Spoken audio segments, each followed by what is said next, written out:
Sampurasun tepangkeun wastapun Risdastri Imelda.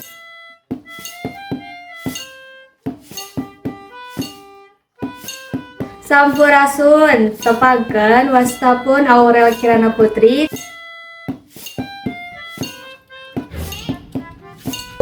Sampurasun tepangkeun wastapun Fikri Firmansyah.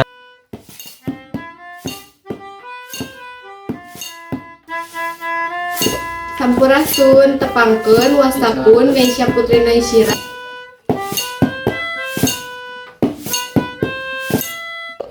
Sampurasun tepangkeun wastapun Rizal Duradika Darisman.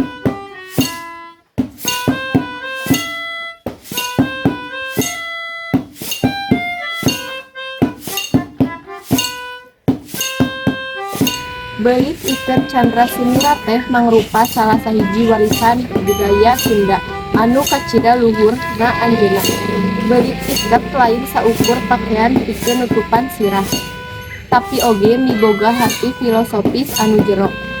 Dina kahirupan urang Sunda, iket ngalambangkeun kakuatan pikiran, kasatiaan, jeung tanggung jawab.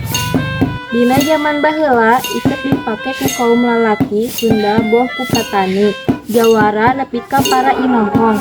Cara ngabeulitna oge rupa-rupa saperti iket barang bangkerak, parengkot jengkol, jeung kajabana. Unggal wangun beulitan miboga ciri jeung makna sewang-sewangan. Kiwari sanajan zaman geus robah, beulit iket tetep dilestarikeun dina acara adat, pintonan seni, atawa upacara resmi. Urang Sunda mindeng make iket minangka tanda ngajenan budaya sorangan. Kusarta daek ngamumule warisan karuhun sangkan teu leungit ku kamajuan zaman.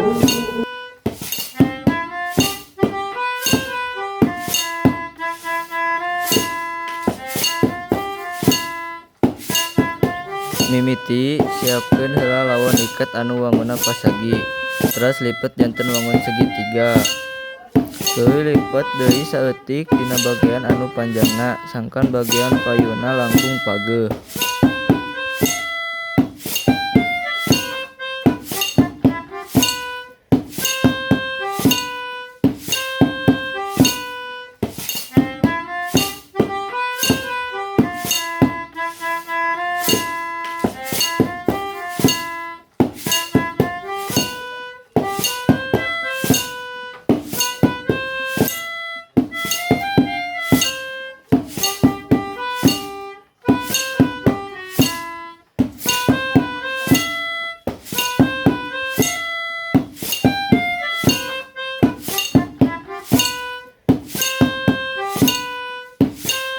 Simpen dina sirah kalayan bagian segitiga nyang hareup ka payun, ujungna runcing aya nu di luhur tarang.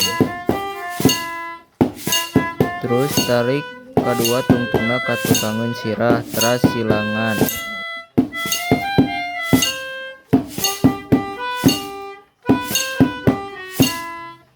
Beungkeut kalayan pageuh tu rapih ditukangeun. Terus nu terakhir rapihkeun bagian luhur, sangkan wangun segitigana nangtung tur simetris.